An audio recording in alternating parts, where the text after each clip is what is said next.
Excuse me, I believe the help entrance is in the back.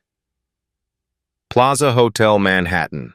Catherine Whitmore, Billionaire's sister, sees a black man in the ballroom. She assumes he's staff.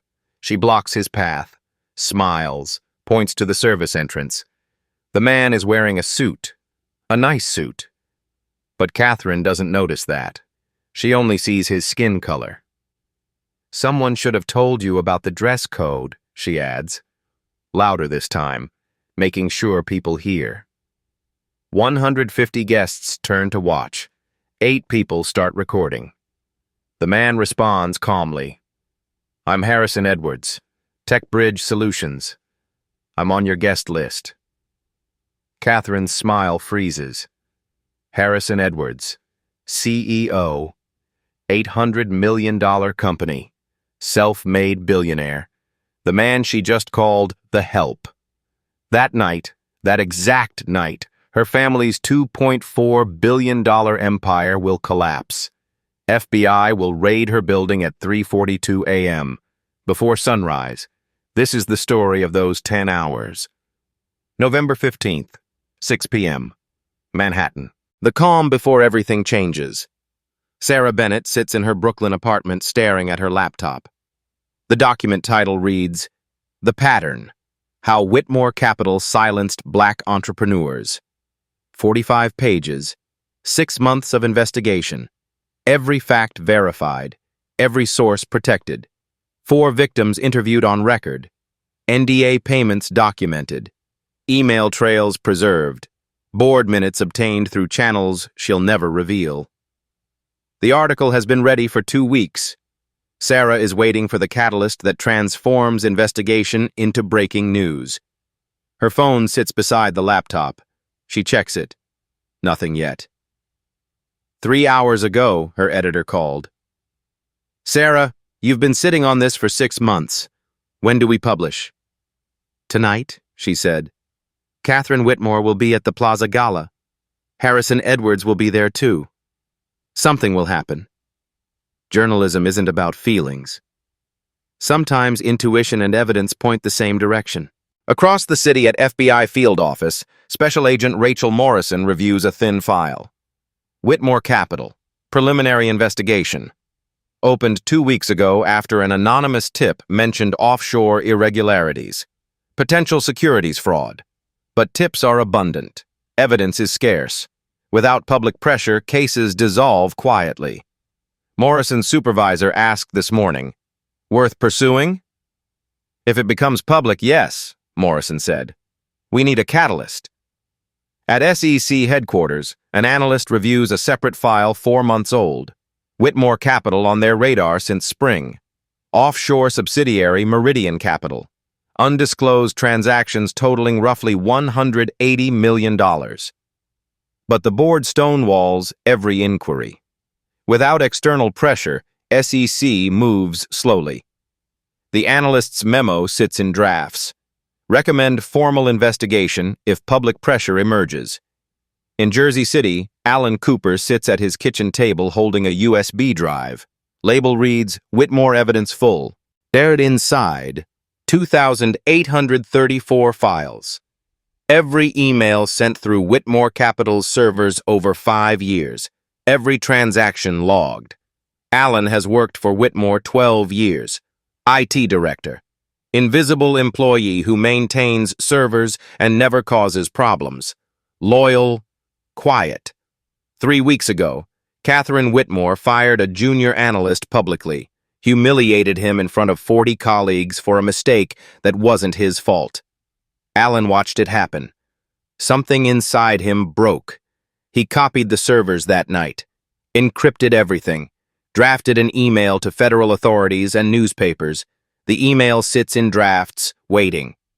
On the Upper West Side, 4 men exchanged texts in a private group chat named The Pattern.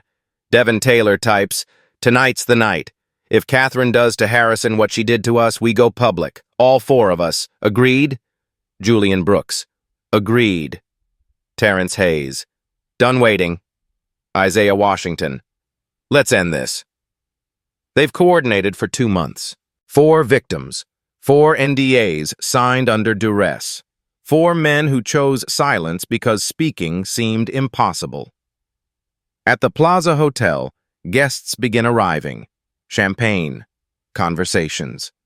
Catherine Whitmore near the entrance playing hostess. She doesn't know that across the city, pieces are moving into position.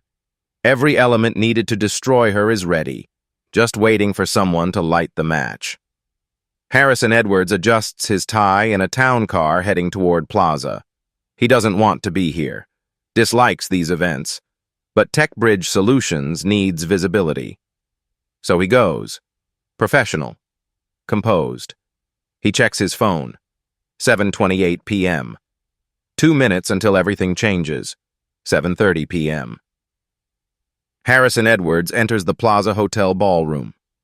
The air smells like lilies and expensive perfume. Crystal chandeliers cast warm light.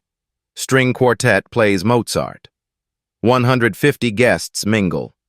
The people who fund New York. Harrison walks toward the entrance. Calm. Professional. Catherine Whitmore sees him approaching. She's standing near the doorway holding champagne. She steps forward, blocks his path. "Excuse me," she says. Her voice carries, loud enough for 12 people to hear clearly. "I believe the help entrance is in the back." Silence drops. The quartet continues playing, but conversations stop. Heads turn. 150 faces watching. Harrison doesn't flinch. "I'm Harrison Edwards, TechBridge Solutions. I'm on your guest list." Catherine smiles. The smile doesn't reach her eyes. "Oh, well, someone should have mentioned the dress code more explicitly to you." The insult isn't subtle. It's surgical. Harrison scans the room. Amanda Green stands 10 feet away. Venture capitalist. Her phone is raised, recording. Her face is pale. Troy Sullivan, board member, is also recording. Denise Harper, major donor, stares but remains silent. Not one person speaks up. Harrison takes a slow breath. "Enjoy your evening." He walks past Catherine, composure intact. But inside something crystallizes, not rage, just clarity. He finds a table, sits. The room gradually returns to normal. Conversations resume. The moment passes. For most people, it's already forgotten. But across the room, Amanda Green is texting frantically. Troy Sullivan is uploading video. 6 other guests are reviewing footage. Near the catering station, Alan Cooper, working the event as part-time staff, has recorded every word on a device hidden in his jacket. 7:31 p.m. The spark is lit. 7:32 p.m. Sarah Bennett receives a text. "It happened. Sending video now." 7:33 p.m. Sarah clicks publish on her article. 7:34 p.m. The 4 victims see the signal. Go. 7:35 p.m. First video uploads to Twitter. 10 hours until FBI. 7:37 p.m. Troy Sullivan uploads the video to Twitter. Caption: "This just happened. 2024. At a Manhattan charity gala. I watched. I said nothing. I'm ashamed. But I'm recording now." The video is 11 seconds long. Catherine's voice is clear. Harrison's response is dignified. The silence afterward is devastating. 7:42 p.m. 4,000 views. Comments exploding. 7:48 p.m. Someone identifies Harrison Edwards. "That's Harrison Edwards, TechBridge CEO, worth $800 million. MIT grad. Self-made. He's not help. He's more successful than she'll ever be." Someone else identifies Catherine. "Catherine Whitmore, COO, Whitmore Capital. $2.4 billion family company. Old money. Older racism." A hashtag forms, Plaza Humiliation, 8 p.m. The hashtag is trending number 3 nationally. 2.3 million tweets in 30 minutes. Video views exceed 8 million across all platforms. 7:52 p.m. Someone discovers Sarah Bennett's article. Published at 7:32, just 90 seconds after the incident. The timing seems impossible, but the article exists. 45 pages. I've meticulously documented. A tweet goes viral. Wait, Financial Chronicle published a full investigation into Whitmore Capital. 45 pages. This happened before, multiple times. Sarah's article reveals everything.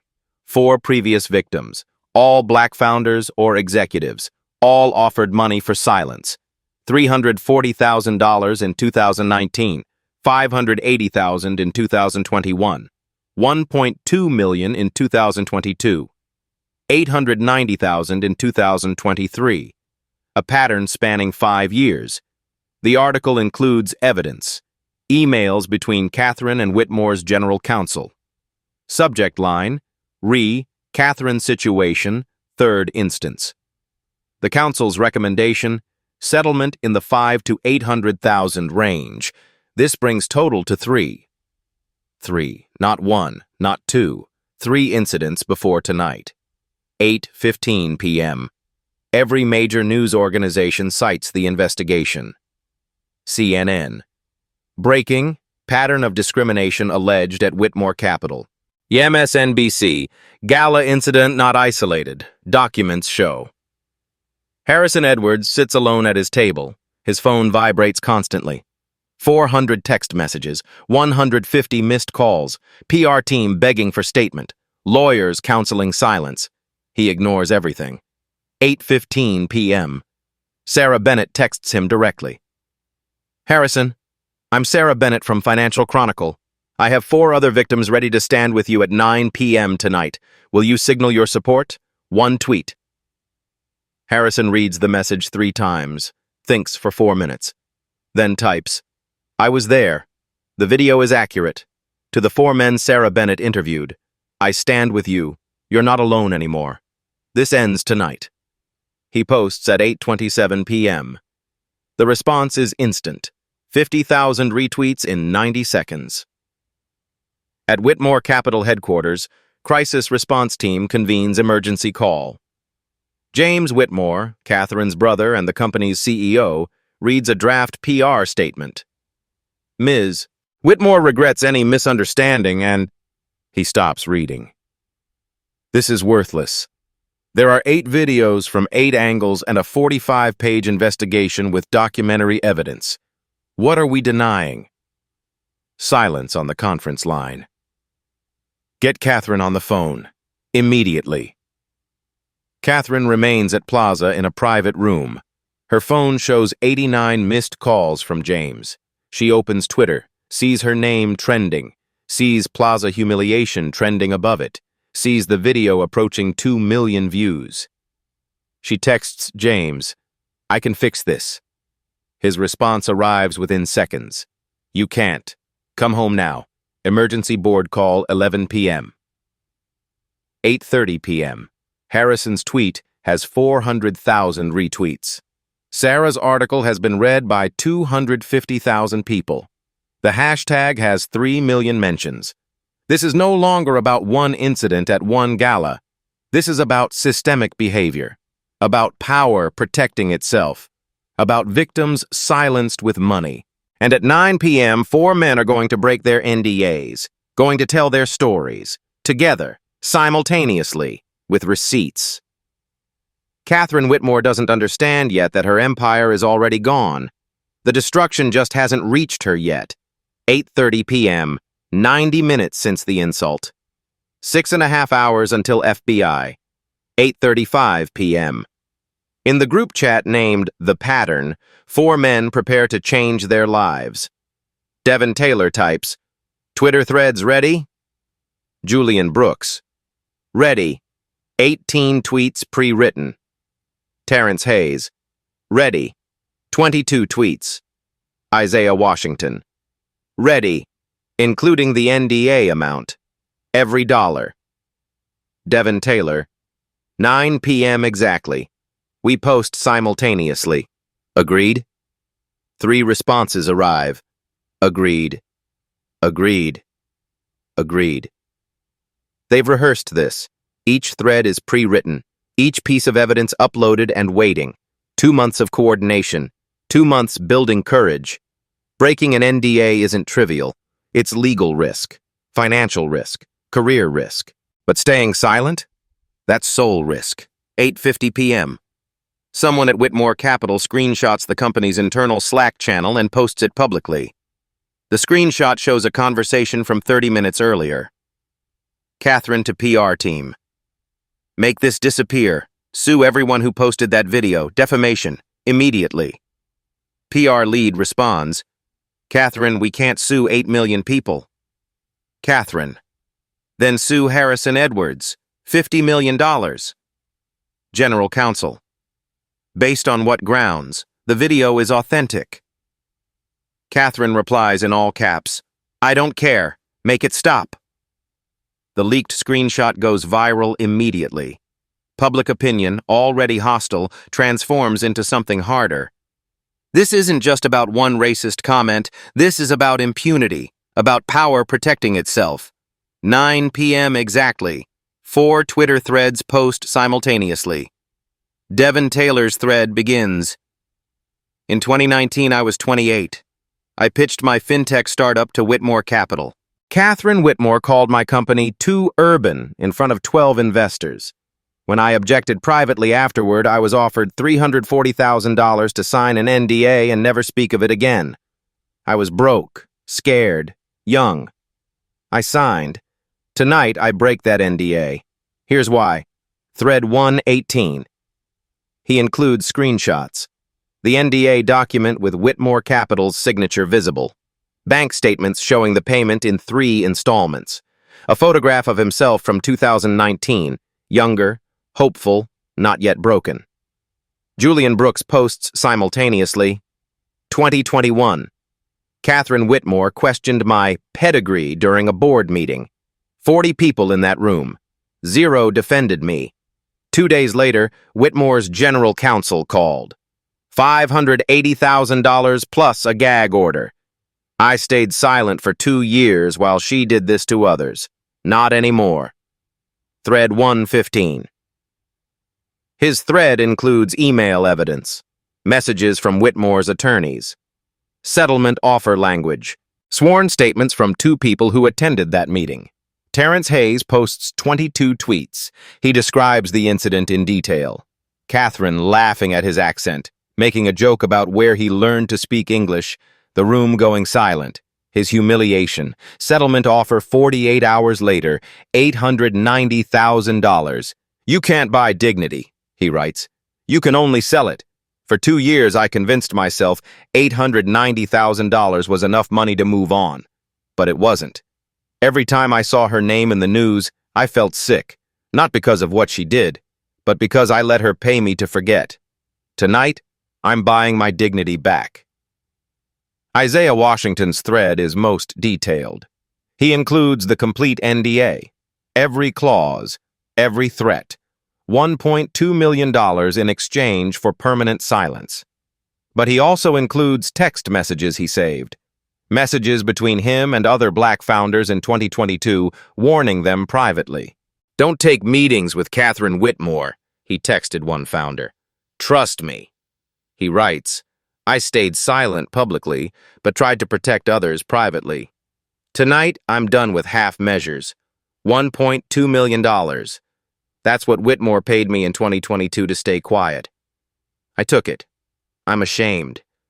But watching Harris and Edwards stand there tonight with grace I couldn't find, I realized silence is complicity. Here's everything. 9:02 p.m. All 4 threads are live. Twitter explodes. 9:05 p.m. LeBron James tweets, just read all 4 threads. This is systemic racism in 2024. Not loud, not violent, just expensive. 9:06 p.m. Trevor Noah, 4 men, 5 years, $3.1 million in hush money. And she did it again last night. 9:07 p.m. A United States Senator tweets, SEC must investigate immediately. Pattern of hush money combined with financial irregularities equals fraud. I'm calling for congressional hearings. That tweet changes everything. political pressure moves federal agencies. 9:12 p.m. Sarah Bennett amplifies. I spent 6 months verifying every detail in these accounts. These 4 men showed immense courage. But this isn't just about discrimination. My investigation found evidence of financial irregularities, securities violations. More coming soon. She's planting seeds, because racism is reprehensible but not usually criminal. Securities fraud? That's criminal. That brings federal investigators. 9:15 p.m. The 4 threads combined have been retweeted 200,000 times. $3.1 million. 4 victims. 5 years. 1 pattern. 9:18 p.m. Whitmore Capital issues a statement. Every word approved by lawyers. Every word a mistake. Whitmore Capital categorically denies any pattern of discriminatory behavior. These allegations appear false and coordinated. We intend to pursue all available legal remedies, including breach of contract claims. The statement survives 90 seconds. They're threatening to sue the victims again? 9:25 p.m. CalPERS, the California Public Pension Fund with $180 million invested, tweets, "We are immediately reviewing our investment position in light of these serious allegations." 9:30 p.m. After-hours trading shows Whitmore Capital stock down 20%, from $42 to $33.50. $490 million evaporated in 90 minutes. Devin Taylor sits in his apartment watching his phone explode. 50,000 retweets. Hundreds of supportive messages. He's crying. Not from sadness. From relief. Julian Brooks is with his family. His wife holds his hand. His children sleep upstairs. He doesn't regret this. Terrence Hayes reads every comment. People calling him brave. He doesn't feel brave. He feels exhausted. But also, for the first time in 2 years, he feels clean. Isaiah Washington posts one final tweet. To whoever leaked that Slack conversation, thank you. To the journalists, don't stop. To Harrison Edwards, we stand with you. To anyone else silenced by money and fear, you're not alone. 9:30 p.m. 2 hours since Catherine spoke. 4 victims have broken their silence. The receipts are public. But the biggest explosion hasn't happened yet. Because at 9:45 p.m., a man who has worked at Whitmore for 12 years is about to press send on an email that brings federal agents running. His name is Alan Cooper, and he has everything. 9:32 p.m.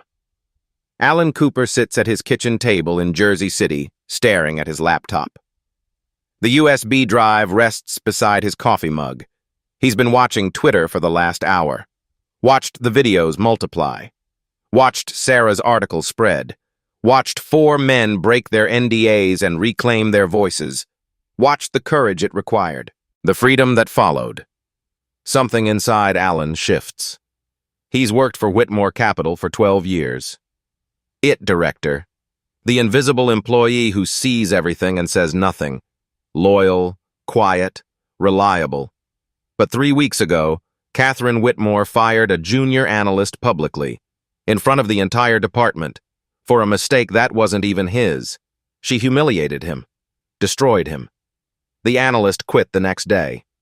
Alan watched it happen. Watched someone powerless crushed by someone powerful simply because she could. That night, Alan went home and did something he'd never done. He copied the servers.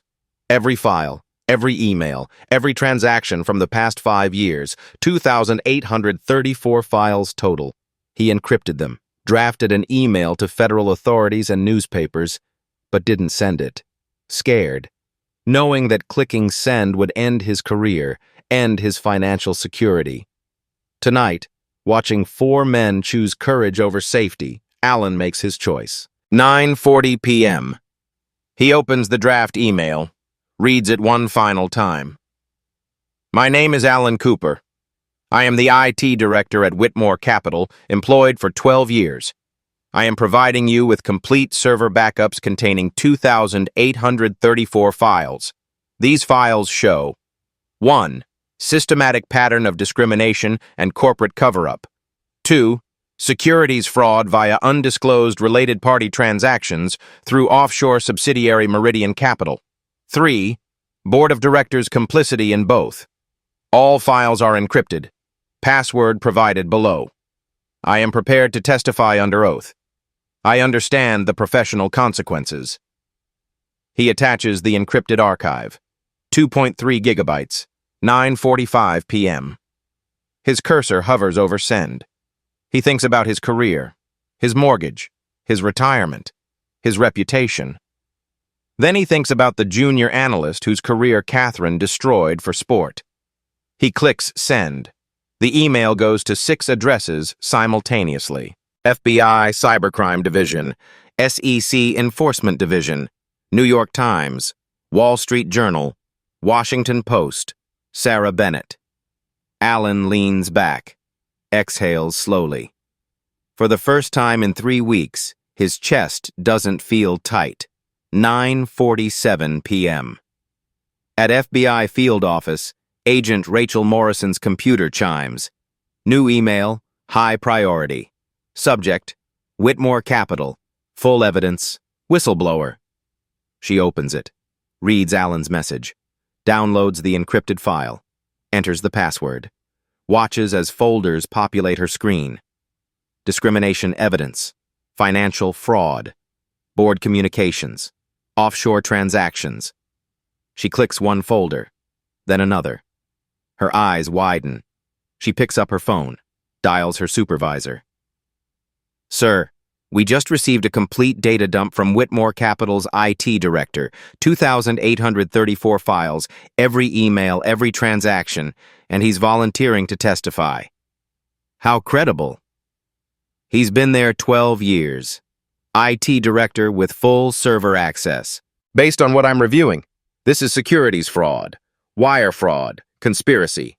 This is massive. Her supervisor doesn't hesitate. Call the federal prosecutor immediately. We're moving tonight. 9:50 p.m. At SEC headquarters in Washington, an analyst receives the same email, opens the same files, navigates to offshore transactions Meridian Capital. Inside, contracts, wire transfer records, board approvals, related party transactions totaling $180 million over 3 years. Every transaction approved by Catherine Whitmore and ratified by the board. None disclosed to shareholders as legally required. This isn't just bad governance. This is felony securities fraud. The analyst calls the director at home. Sir, we've been investigating Whitmore for 4 months. We just received the smoking gun. Full evidence from an internal whistleblower. This connects every suspicion. Prepare formal investigation announcement. We go public within 2 hours. 9:52 p.m. Sarah Bennett receives Alan's email. She opens the files. Her journalist's instincts recognize immediately what she's seeing. This is bigger than discrimination. This is RICO-level criminal conspiracy. She texts Harrison. You triggered something much bigger than you know. At the New York Times, 3 senior reporters are assigned to Alan's files. The managing editor sets a deadline. Initial story by 12:30 a.m., 10 p.m. The story enters a new phase. Celebrity amplification. 10:02 p.m. Oprah Winfrey tweets. She rarely uses Twitter, but tonight she does. I've read all 4 victim accounts. To Devin, Julian, Terrence, and Isaiah. Your courage will change lives. To Harrison Edwards. Your grace under pressure is a masterclass. 10:04 p.m. A prominent senator issues a formal statement calling for immediate SEC action and congressional hearings. That transforms everything. When senators demand SEC action, the SEC responds. The hashtag Plaza Humiliation is now trending #1 globally. 58 countries, 15 million mentions. CNN, MSNBC, Fox News, BBC, Al Jazeera. 10:18 p.m. After hours, stock trading accelerates. Whitmore Capital drops from 33.50 to 29 to 26, down 38%. Trading halted twice for volatility. 10:20 p.m. CalPERS issues follow-up. CalPERS is divesting our entire $180 million position effective immediately. We cannot be associated with entities that tolerate discrimination or potential securities violations. 4 other major investors follow within minutes. Vanguard, BlackRock, state pension funds, everyone exiting. 10:25 p.m. Whitmore employees panic.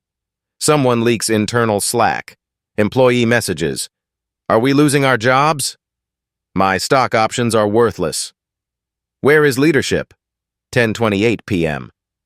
Alan Cooper makes his final move. He goes public.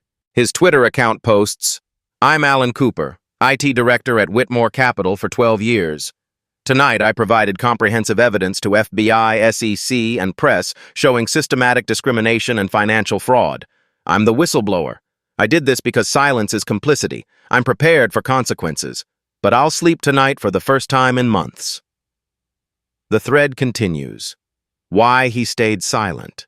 What he witnessed. What changed. What evidence he provided. Within 5 minutes, 20,000 retweets. Within 10 minutes, someone creates a GoFundMe for his legal defense. It raises $400,000 in 30 minutes. People call him a hero, a patriot, the conscience Whitmore never had. 10:30 p.m.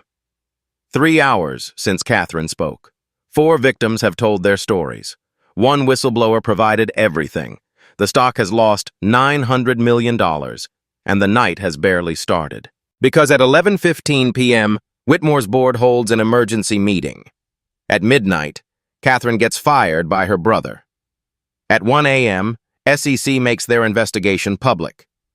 At 3:45 a.m., FBI knocks with a warrant. If you're wondering whether justice can happen in real time, whether accountability is possible in the digital age, stay with me. The next 6 hours will answer that question definitively. 10:32 p.m. Federal prosecutor David Richardson receives a phone call at his Brooklyn home. He was preparing for bed. He's not going to bed now. "Talk to me," Richardson says. Agent Morrison's voice is urgent but controlled. "Sir, Whitmore Capital. We have a whistleblower. IT director employed 12 years. Just provided 2,834 files. Comprehensive evidence of securities fraud, wire fraud, obstruction. He'll testify." Richardson processes this in 3 seconds. "I need Judge Morrison's approval for a search warrant. If she signs tonight, can you execute by dawn?" "Yes, sir. Team is ready." "Give me 30 minutes. 10:35 p.m. Richardson calls Judge Patricia Morrison's clerk. Within 10 minutes, he's speaking to the judge. She's been watching the news. "Your Honor, I apologize for the late hour. Urgent warrant request. Whitmore Capital. Whistleblower with comprehensive evidence. Public pressure is extraordinary. Risk of evidence destruction is real." Judge Morrison has been on the federal bench 19 years. She recognizes genuine urgency. "Send the application. I'll review within 90 minutes. 10:40 p.m. At New York Times, 3 reporters work at maximum speed. The managing editor makes an executive decision. Publish 2,000 words by 11:30 p.m. Full investigative package can wait for Sunday. This is Pulitzer level, but speed matters tonight. 11:30 deadline. Make every word count. 10:48 p.m. Bloomberg Terminal sends an alert to every trader monitoring Whitmore Capital. The alert is deliberately vague, but traders understand subtext. Rumor: SEC preparing formal investigation announcement regarding Whitmore Capital. FBI reviewing whistleblower evidence. Source: anonymous federal official. The rumor isn't accidental, it's strategic leak. SEC wants markets to price in risk before official announcement. It works perfectly. 10:50 p.m. Whitmore Capital stock in after-hours trading collapses. $26 to 23 to 20.5. down 51% from yesterday's close. $1.22 billion evaporated in 4 hours.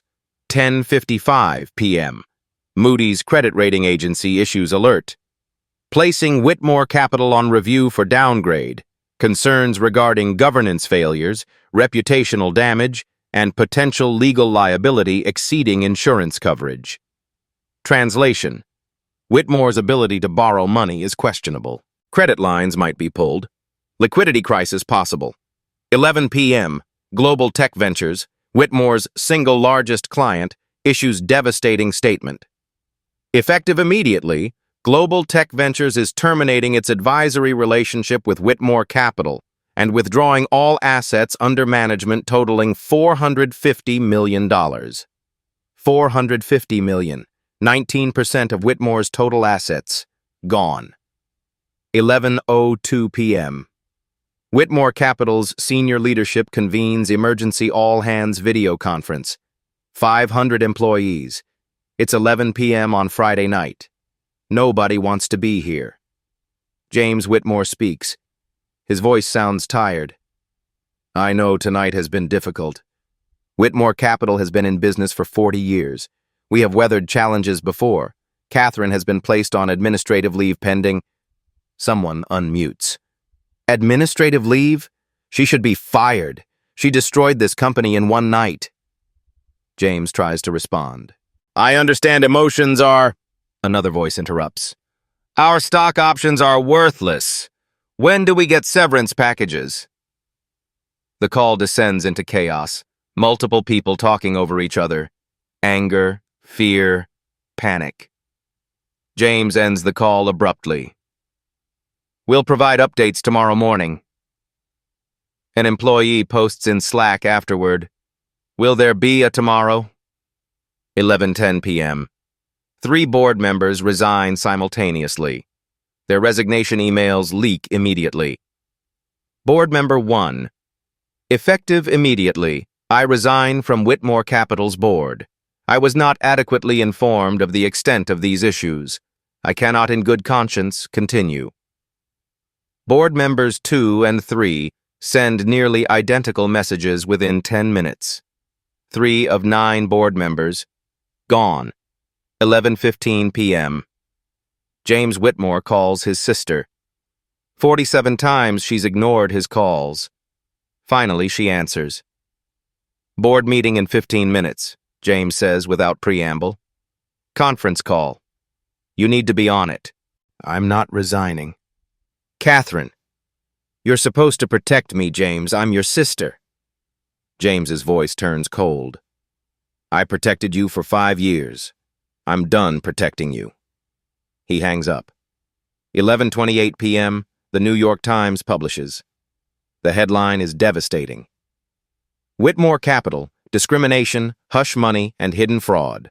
Subheadline, Internal documents show pattern of racist behavior, $3.1 million in settlement payments, and $180 million in undisclosed transactions.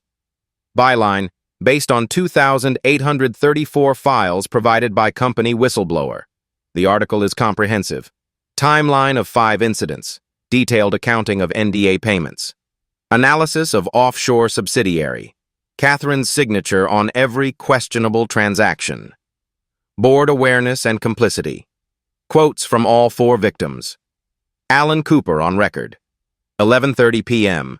The article is shared 50,000 times in 5 minutes. Whitmore Capital stock, $18.50. Down 56%. $1.34 billion destroyed in 4 hours. Catherine Whitmore sits alone in her apartment. Wine bottle empty. Television playing CNN on mute, showing her face. She whispers, "This isn't real." But it is. And in 15 minutes, her brother will fire her on a conference call that will leak to the entire world. 11:45 p.m. The Whitmore Capital Board convenes by emergency conference call. 6 members remain after 3 resigned. James Whitmore, Catherine Whitmore, 6 board members, General Counsel, and somewhere on the line, someone recording everything. 11:47 p.m. James begins without pleasantries. Catherine, I'm going to be direct because we have no time. You need to resign tonight. Immediately. Voluntarily. No! Catherine's voice is sharp. This is a coordinated attack. Harrison Edwards, that journalist Sarah Bennett. A board member interrupts. Catherine, we've lost $1.4 billion in 4 hours. The New York Times just published 2,000 words backed by documentary evidence. There's a whistleblower testifying to federal authorities. This isn't an attack. These are consequences. I made one comment. James cuts her off. His voice is colder than anyone on the call has heard. One comment? Catherine, there are 4 other victims. $3.1 million in settlement payments, 5 years of documented behavior.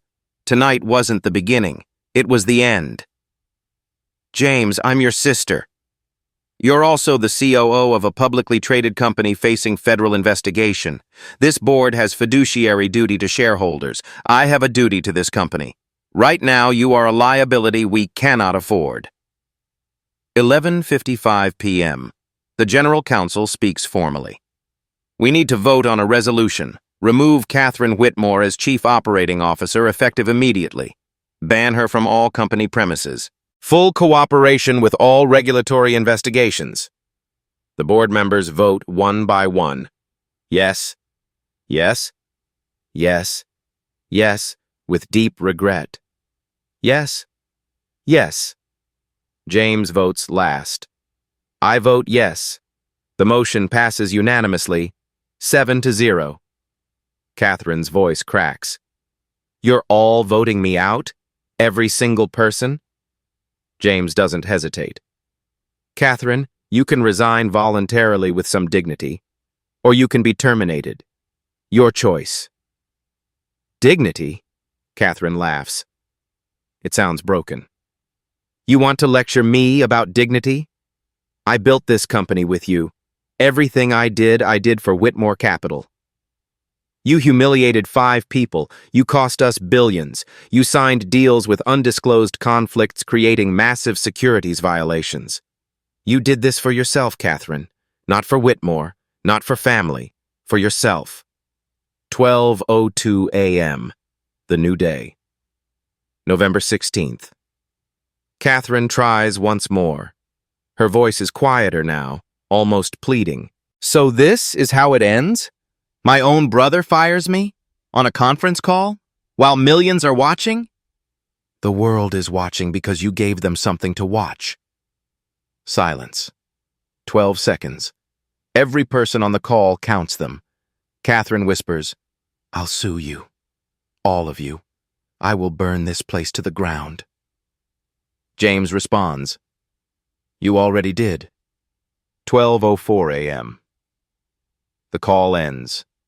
Catherine sits in her apartment alone. She screams. Her neighbors will later tell police they heard it through the walls. 12:06 a.m. Audio clips from the call hit Twitter. Someone recorded everything. Someone leaked it immediately. You're the COO of a publicly traded company facing federal investigation. You already burned it down. That 12-second silence. The clips go viral. Within 3 minutes, 100,000 views. Within 10 minutes, 500,000. 12:15 a.m. Whitmore Capital issues an official statement carefully drafted by lawyers.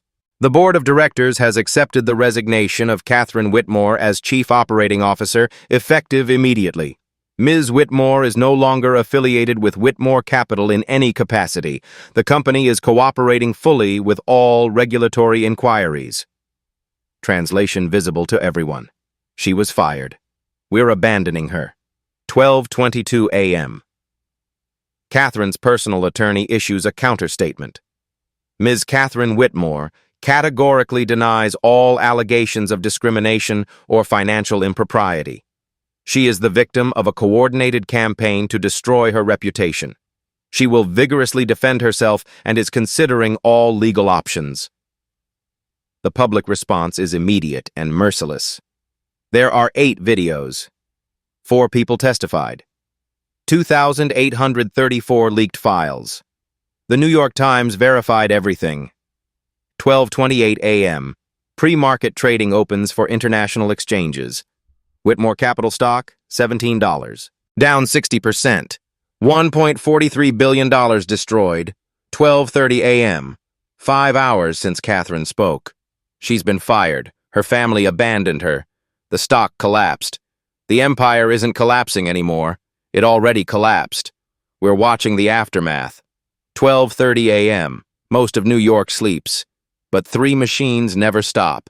Federal law enforcement, financial markets, and the internet. 12:45 a.m. The Securities and Exchange Commission issues a press release.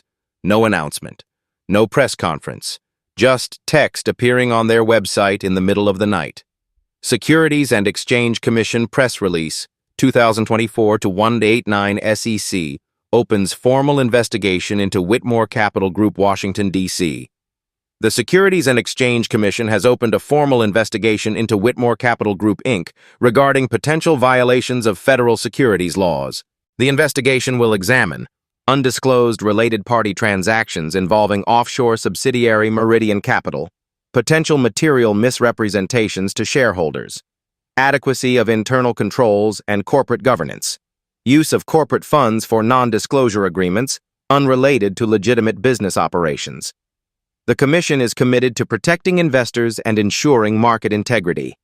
The statement is bureaucratic, dry, legal, but every word is a hammer blow. 12:47 a.m. Twitter discovers the SEC press release. SEC just went public at midnight. Formal investigation. They couldn't wait until morning.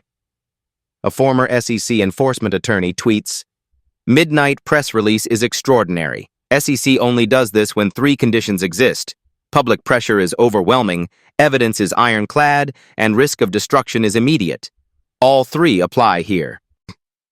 A white-collar defense attorney adds, "If SEC is investigating securities fraud, DOJ is almost certainly investigating parallel criminal charges.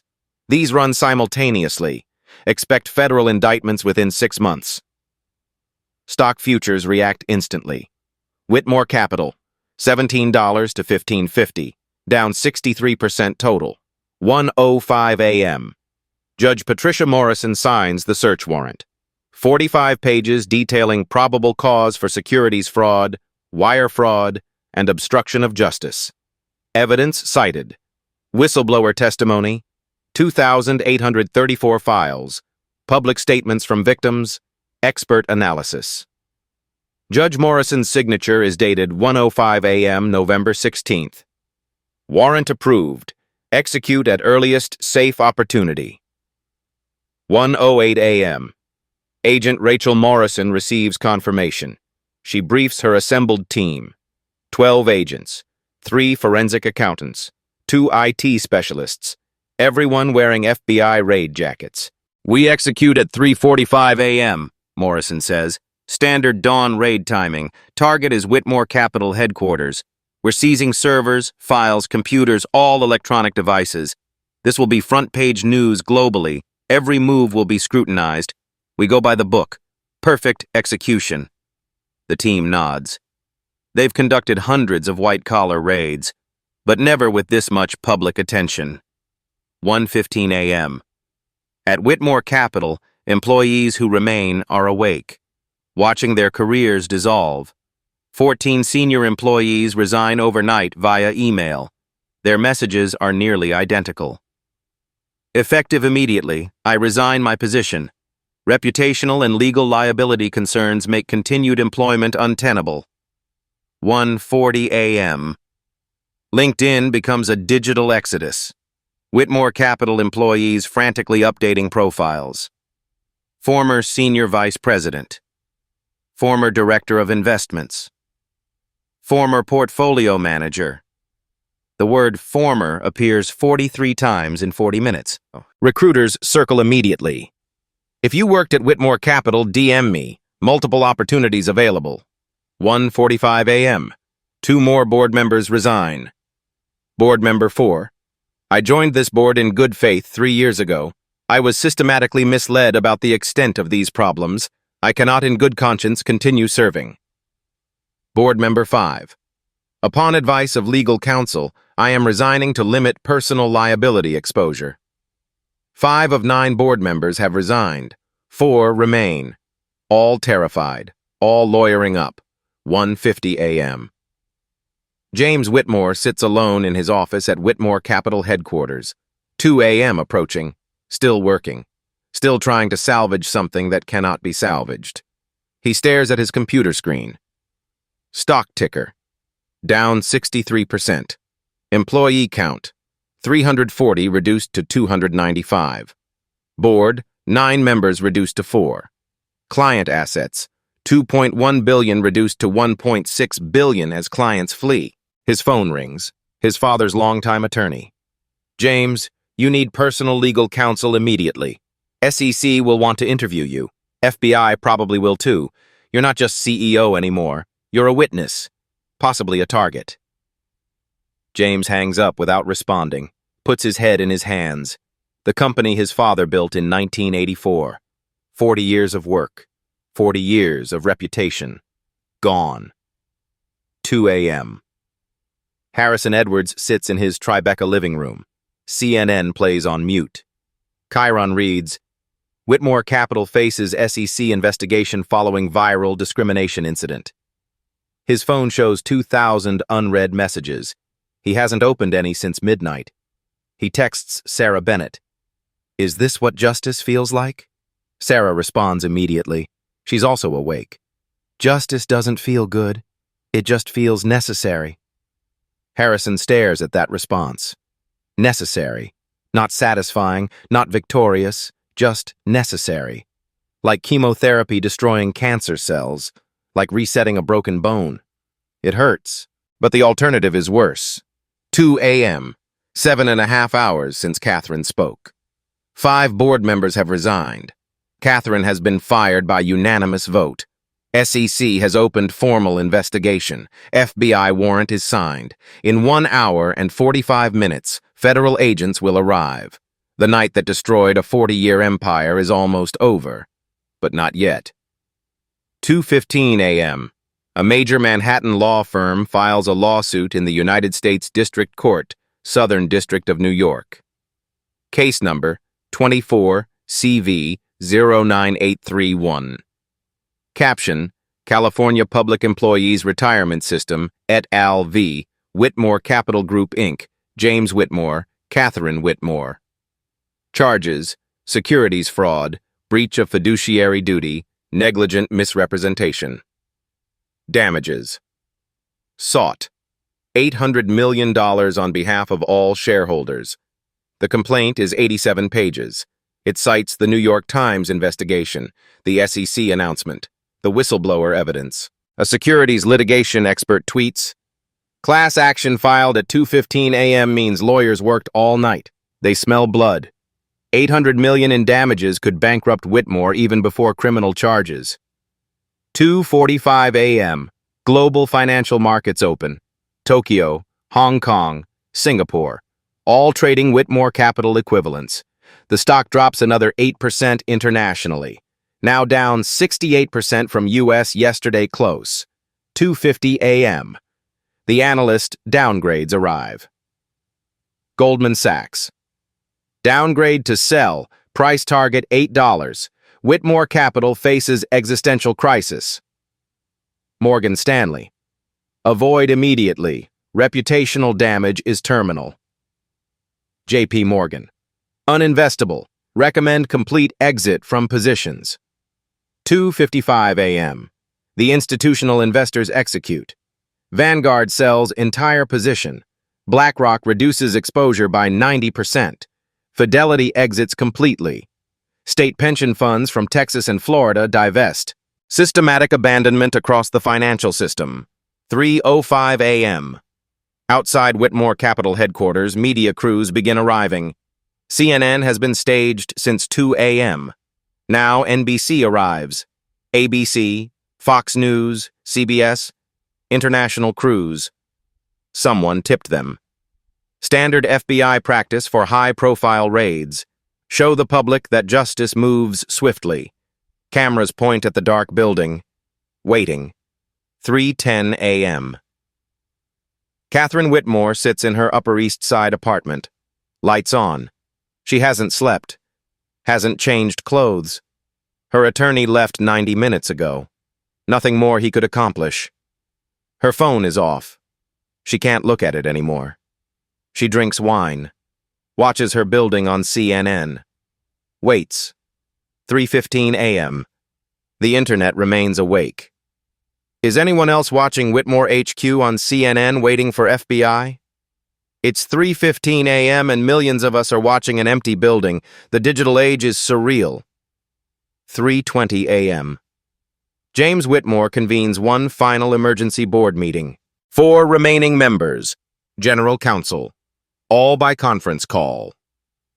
FBI arrives in approximately 25 minutes, James says.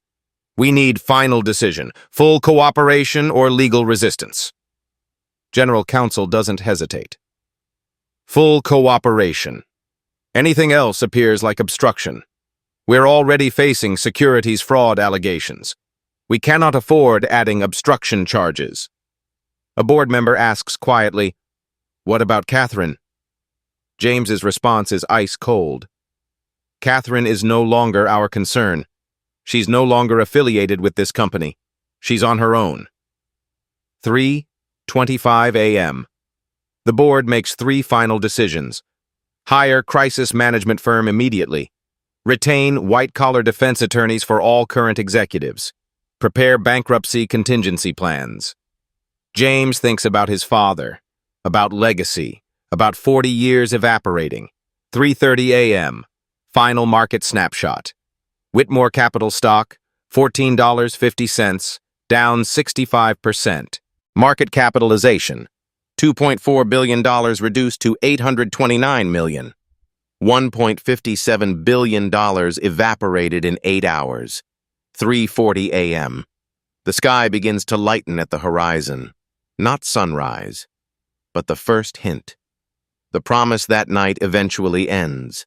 4 black SUVs turn onto Broadway, headlights cutting through darkness. Yellow FBI letters visible even from blocks away. CNN cameras capture everything. The final act begins. 3:42 a.m. The FBI SUVs pull up directly in front of Whitmore Capital headquarters. 12 agents exit vehicles simultaneously. Yellow FBI letters on blue jackets catch streetlights and camera lights. The sky remains pitch black. Stars still visible above the city. CNN films everything live. 3:44 a.m. Agent Rachel Morrison approaches the main entrance. The overnight security guard sees them coming. His face goes pale. "Can I help you?" Morrison presents the warrant. 15 pages. Federal court seal visible. FBI. We have a warrant to search these premises. The guard takes the document with trembling hands. "There's nobody here. Building's empty. We don't open until 8. "We'll conduct our search now," Morrison says. "Open the doors, please." 3:47 a.m. Agents enter. Lobby lights flicker on automatically. Motion sensors. Outside, darkness remains absolute. The teams split. Team 1, Executive Offices. Team 2, Finance Department. Team 3, IT Infrastructure and Servers. Forensic accountants head to the server room. Evidence boxes ready. 3:50 a.m. CNN's anchor speaks into camera. "We are watching live as FBI agents enter Whitmore Capital headquarters. It is 3:50 in the morning. The sky is completely dark. This is the climax of a night that began 8 hours ago with a viral video." The legal analyst adds, "Dawn raids are standard for white-collar investigations, but 3:45 a.m. is early even by FBI standards. This timing suggests real urgency." 3:57 a.m. In Catherine's former office, agents work methodically. Computer seized. Evidence labels applied. File cabinets opened. Every item photographed. Every box tagged. Evidence: Whitmore Capital investigation. Case: 2024, 8831. 4:02 a.m. Server room. IT specialists work efficiently. Agent Morrison checks progress. How long? 3 hours for everything. You have 90 minutes. Prioritize financial records, email servers, and Meridian Capital offshore subsidiary files. The specialists type faster. 4:07 a.m. James Whitmore's car pulls up. He sees the FBI vehicles, the cameras. He takes a deep breath, walks inside. Morrison meets him in the lobby. James Whitmore? That's me. We'd like to ask you some questions. You're not under arrest, but you have the right to have legal counsel present. My attorney is en route. 20 minutes. We'll wait. Please don't touch any computers or files.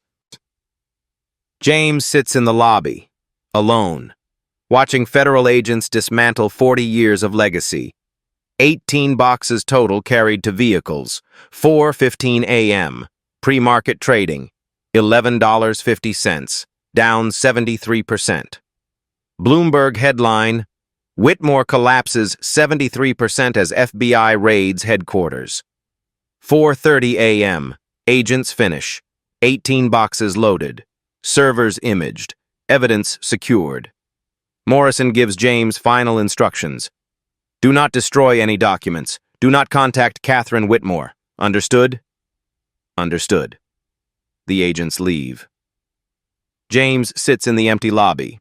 Clock reads 4:30 a.m. Outside, sky still black. But the empire has ended. 4:32 a.m. Across the city, the players sit in darkness. Catherine Whitmore, wine bottle empty, TV muted. She whispers, "This isn't real." Harrison Edwards, still awake. He texts Sarah, "I wanted respect. I got revolution." She responds, "Sometimes we don't choose what we start." Alan Cooper, finally sleeping. First time in 3 weeks. Career over, conscience clear. James Whitmore, company lobby, alone. Father's portrait staring. He whispers, "I'm sorry, Dad." 5 a.m. The numbers tell everything. Stock, $42 yesterday, $11 now, down 74%. Destroyed, $1.77 billion in less than 10 hours. Outside every window, still dark. But the empire? Gone. That night took everything. The sun hasn't even risen yet.